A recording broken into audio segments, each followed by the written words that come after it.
Dalam seri ke-233 ini, didukung oleh para pemain Ivonero sebagai Sakawuni, Nusri Nurdin sebagai Lembu Sora, Rusli sebagai Rangga Lawe, Heri Stiono sebagai Sang Krama Wijaya, Peter Pan sebagai Banyak Kapuk, Ferry Fadli sebagai Arya Kamandanu, dan Asdi Suhastra pembawa cerita. Selamat menikmati.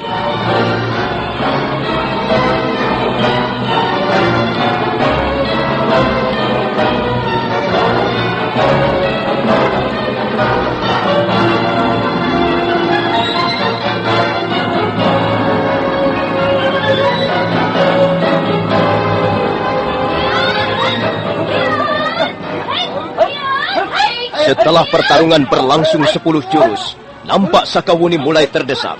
Hal itu tidak mengherankan, karena orang-orang yang dihadapinya adalah para pendekar berkemampuan tinggi.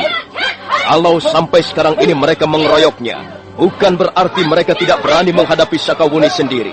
Hal itu sengaja mereka lakukan, karena mereka ingin menangkap Sakawuni tanpa cedera. Melihat keadaannya semakin terdesak, Sakawuni segera melompat mundur.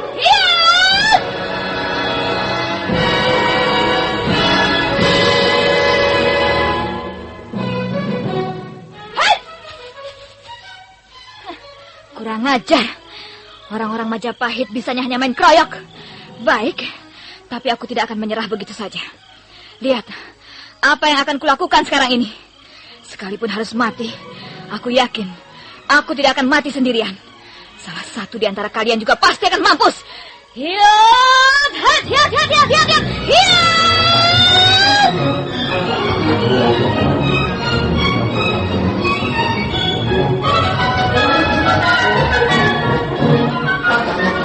Sekarang Sakawuni sudah berdiri tegak dengan jurus angin lengan 1000 yang siap menggempur lawan-lawannya.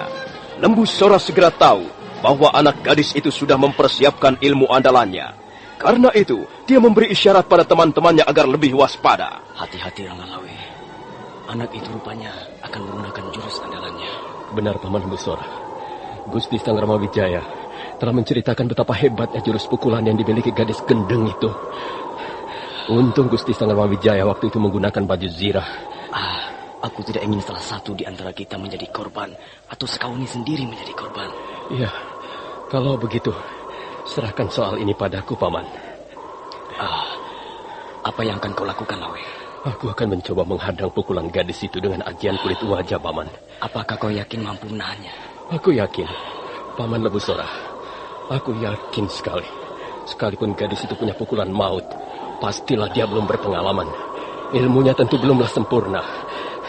Karena itu, Paman, aku yakin mampu menahan pukulannya. Ya, kalau begitu, lakukanlah, Rangga Lawe.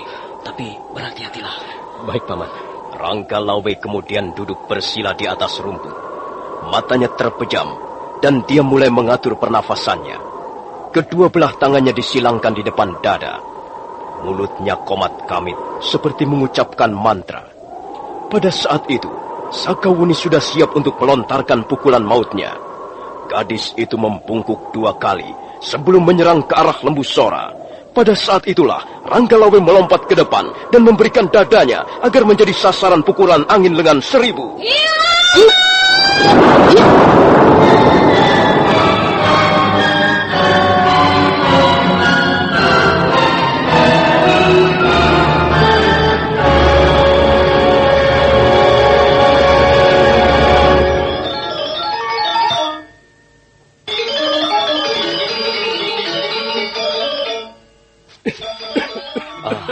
Lawe, kau tidak apa-apa? Tidak, Paman Lembu Sora.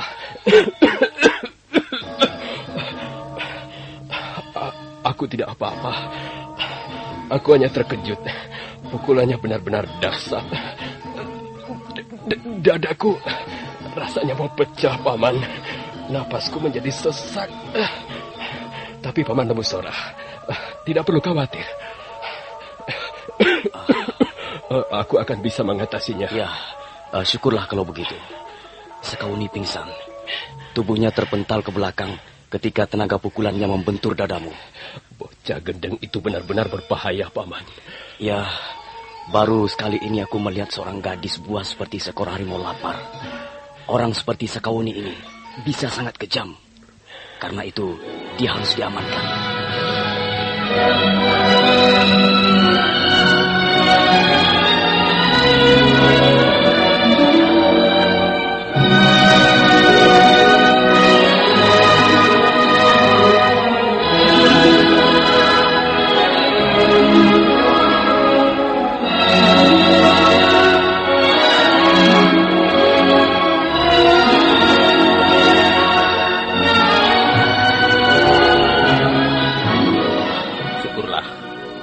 Kalau Paman Nebusora sudah bisa menangkapnya, apakah dia cedera? Hamba kira dia hanya sedikit mengalami luka dalam, Gusti.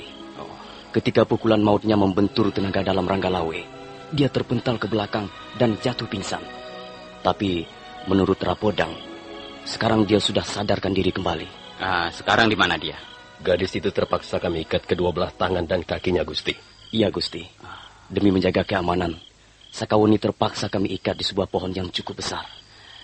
Kakang Banyak Kapuk harus diberitahu bahwa hal itu kita lakukan untuk menjaga keamanan. Jadi bukan semata-mata kita ingin menyakiti anak gadisnya. Kakang Banyak Kapuk sudah tahu, Gusti. Oh iya. Bahkan dialah yang menyediakan tambangnya. Baiklah. Untuk sementara persoalan ini kita anggap selesai. Mudah-mudahan Sakawuni segera mau merubah pendiriannya. Aku tahu, gadis itu memang berwatak keras. Tapi aku akan mencoba melembutkannya. Besok pagi, aku akan bicara dengannya.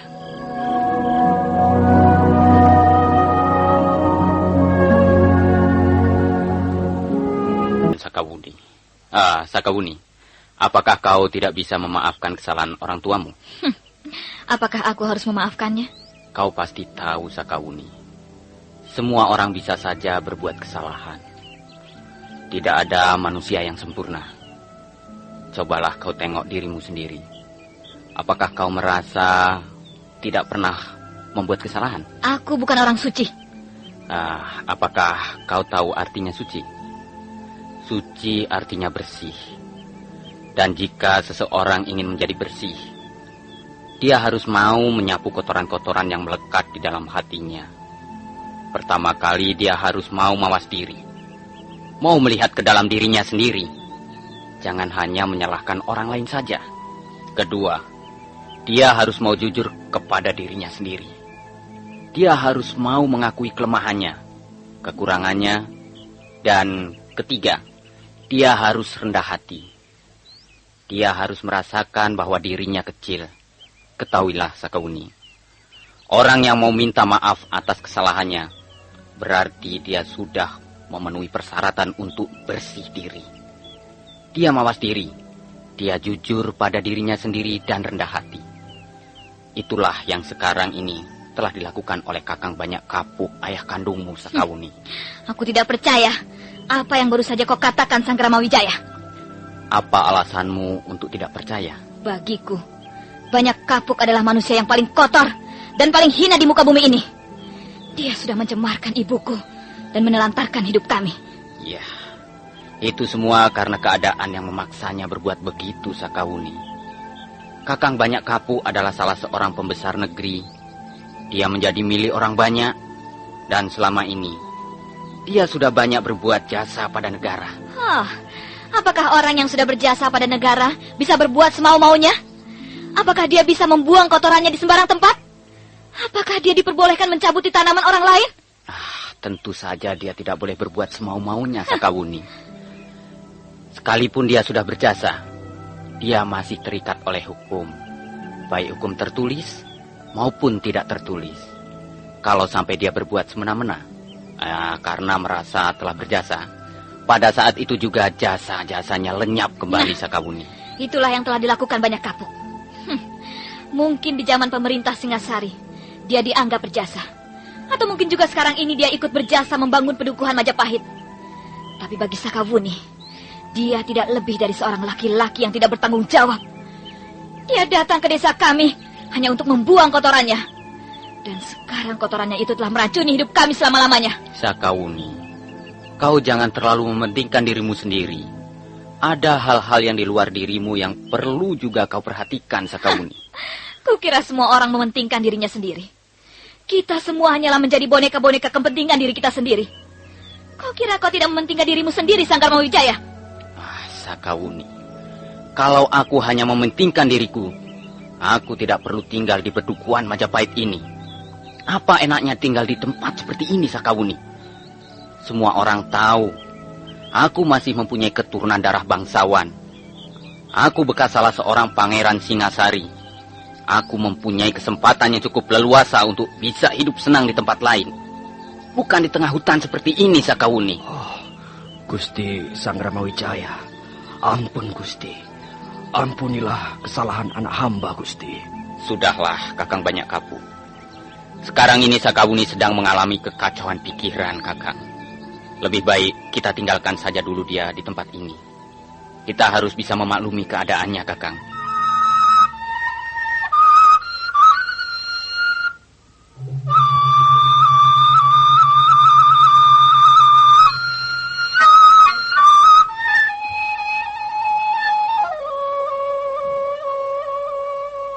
Malam itu, mereka masih membicarakan masalah Sakawuni.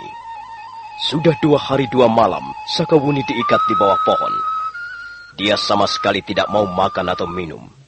Tubuhnya nampak semakin lemah, tapi matanya masih terus menaruh dendam. Walaupun sebenarnya itu masalah keluarga, tapi karena Banyak Kapuk adalah seorang tokoh dan kebetulan peristiwanya terjadi di Majapahit, maka dia Sanggrama Wijaya merasa perlu ikut menyelesaikan perkara itu sampai tuntas. Kalau dia terus-menerus tidak mau makan dan minum, dia bisa mati lemas. Benar, Gusti. Tubuhnya bisa kekurangan air dan zat-zat yang dibutuhkan untuk memperoleh tenaga. Iya, kita harus terus-menerus berusaha untuk menyadarkannya. Tapi Gusti, kalau dia terus-menerus tidak mau makan dan minum, jalan pikirannya bisa semakin kacau. Dan penalarannya juga bisa semakin semrawut, Gusti. Iya. Apakah tidak ada yang bisa membujuknya agar mau makan atau minum? Gusti Sanggrama Wijaya, kalau diperkenankan, hamba ingin mencoba membujuknya. Iya, kita semua tahu Sakawuni mempunyai watak yang sangat keras. Apakah kira-kira kau akan bisa membujuknya, Kamandanu? Kalau sekiranya tidak bisa, lebih baik jangan. Dan kelihatannya Sakawuni tidak senang dibujuk-bujuk. Salah-salah, dia menjadi marah, kesal, benci. Dan hal itu akan semakin menambah penderitaannya. Keadaannya akan semakin menjadi parah. Ampun, Gusti. Sedikit banyak hamba sudah mengenal watak gadis itu. Hamba pernah beberapa waktu lamanya bergaul dengan gadis itu. Dia memang keras. Tapi mudah-mudahan saja hamba bisa melunakkannya. Kalau memang kau sudah mengenalnya dengan baik, tentu kau bisa mendekatinya. Baiklah, Kamandanu. Kau kuizinkan untuk berbicara dengan Sakawuni. Sekalian kau antarkan makanan untuknya. Baik, Gusti. Mudah-mudahan hamba dapat melunakkan hatinya.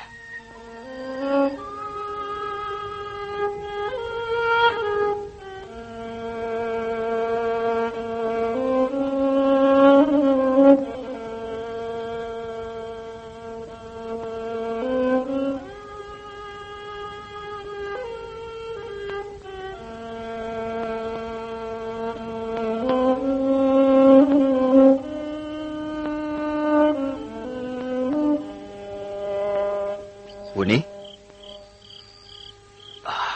Sakawuni, lihatlah. Aku membawa air bersih. Minumlah supaya kau tidak terlalu lemas. Oh ya, aku juga membawa makanan untukmu. Wuni? Aku seperti mendengar suara Arya Kamandanu. Apakah pendengaranku ini salah? Tidak, Wuni. Kau benar. Aku Arya Kamandanu.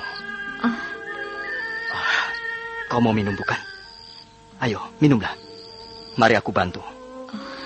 Aku memang haus. Kerongkonganku seperti terbakar rasanya. Tentu saja. Sudah 2 hari 2 malam kau tidak minum. Sekarang kau harus minum. Ayo, minumlah.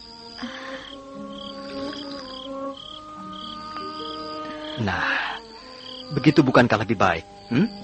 Lihat. Aku juga membawa makanan untukmu. Kau mau makan? Hanya dengan minum beberapa teguk air, kau tidak akan bisa memperoleh tenaga yang cukup, Sakawuni. Kau juga harus makan. Aku heran. Mengapa kau bisa berbuat seperti ini? Mengapa kau tidak kasihan pada orang tuamu sendiri? dia sangat menderita, Wuni. Dia merasa malu pada Gusti Sang Ramawijaya. Dia malu dan menderita. Wuni, mengapa kau menatapku dengan cara seperti itu? Pergi kau, Arya Kamandanu. Aku bukan anak kecil. Aku tidak senang dibujuk-bujuk begini. Pergi kau. Pergi. Sakawuni, kau tidak memahami apa yang kau lakukan. Dan bagaimana dengan kau, Kamandanu? Untuk apa kau datang kemari? Lebih baik kau pulang saja. Lebih baik kau kembali ke lereng Arjuna. Urusi saja istrimu Maisin. Urusi saja Panji Ketawang, keponakanmu itu. Buat apa kau tinggal di Majapahit? Apakah kau juga ingin membuat jasa? Sekarang ini banyak sekali laki-laki yang tidak waras otaknya. Mereka berlomba-lomba ingin membuat jasa. Sementara itu anak istrinya menderita di rumah. Aku memang sudah memutuskan, Sakawuni. Aku harus bergabung dengan Majapahit. Aku tidak peduli apa yang akan kau lakukan. Tapi kau juga jangan turut campur urusanku. Pergi sana. Pergi. Jangan coba-coba membujuk aku. Aku bukan bermaksud membujukmu, Wuni. Aku hanya ingin agar supaya kau menjadi lebih dewasa. Oh, Kamandanu. Kalau kau masih belum pergi juga, aku akan menjerit-jerit. Aku akan terus menjerit sampai menjelang pagi nanti. Ya, baiklah, Wuni. Baiklah, aku akan pergi. Selamat malam.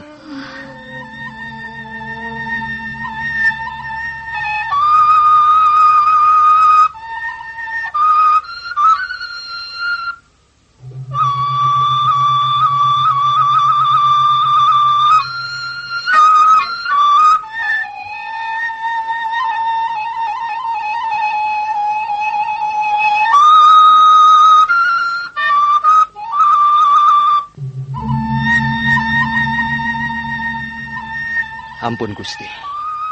Hamba telah gagal. Sakawuni tidak mau lagi mendengarkan nasihat-nasihat hamba. Iya, sudahlah Kamandanu. Kau sudah berusaha, itu bagus. Tapi kita tidak boleh berputus asa, Kamandanu. Persoalan Sakawuni, sekalipun hanya persoalan keluarga, harus kita atasi bersama-sama. Persoalan mereka adalah juga persoalan desa Majapahit. Jumpa.